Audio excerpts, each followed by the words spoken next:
सोनाळा पोलिसांकडून 6 देशी पिस्तूल जप्त, एक आरोपी ताब्यात. जिल्हा पोलीस अधीक्षक सुनील कडासने यांनी पत्रकार परिषद घेऊन दिली माहिती.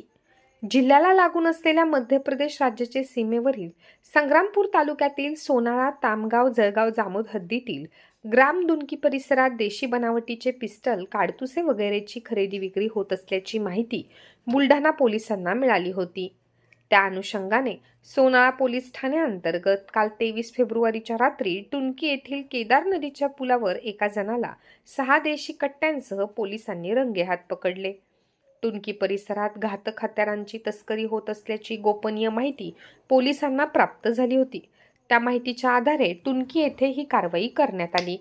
या प्रकरणी हरियाणातील आरोपी वसीम खान याला ताब्यात घेऊन त्याची पोलीस कोठडी घेतली आहे, अशी माहिती आज जिल्हा पोलीस अधीक्षक सुनील कडासने यांनी बुलढाणा येथे घेतलेल्या पत्रकार परिषदेच्या माध्यमातून दिली आहे.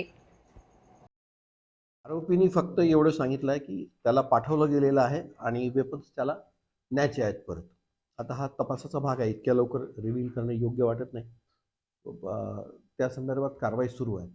ते क्लिअर झालं. काल सोनाळा पोलीस स्टेशनच्या हद्दीमध्ये टुनकी गावामध्ये एक इन्फॉर्मेशन मिळाली आम्हाला की काही वेपन्स तिथून स्मगल होणार आहेत. तर संबंधित व्यक्तीला ताब्यात घेतलं असताना त्या व्यक्तीकडे एका बॅगमध्ये 7 मॅगझिन्स आणि 6 पिस्टल्स, देशी पिस्टल्स या मिळालेल्या आहेत. एक लाईव्ह राऊंड मिळालेला आहे, एक मोबाईल मिळालेला आहे. असं एकंदरीत 1,80,000 काही रुपयांचा माल तिथून बरामद झालेला आहे. सदरची व्यक्ती ही बाहेर राज्यातली आहे आणि सोनाळा टुनकी हा भाग जो आहे हा MP ला ॲडजस्टंट आहे, मध्य प्रदेशला.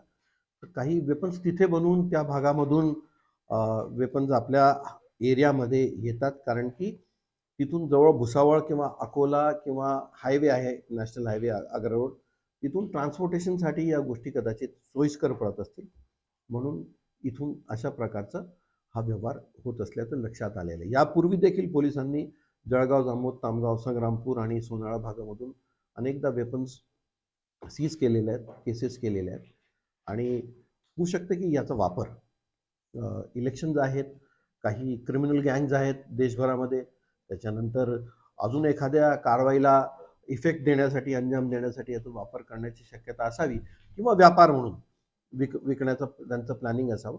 या हिशोबाने कदाचित हे झालेला आहे. तपास सुरू आहे. तपास पुढे गेल्यानंतर आपल्याला क्लॅरिटी लक्षात येईल त्या संदर्भात.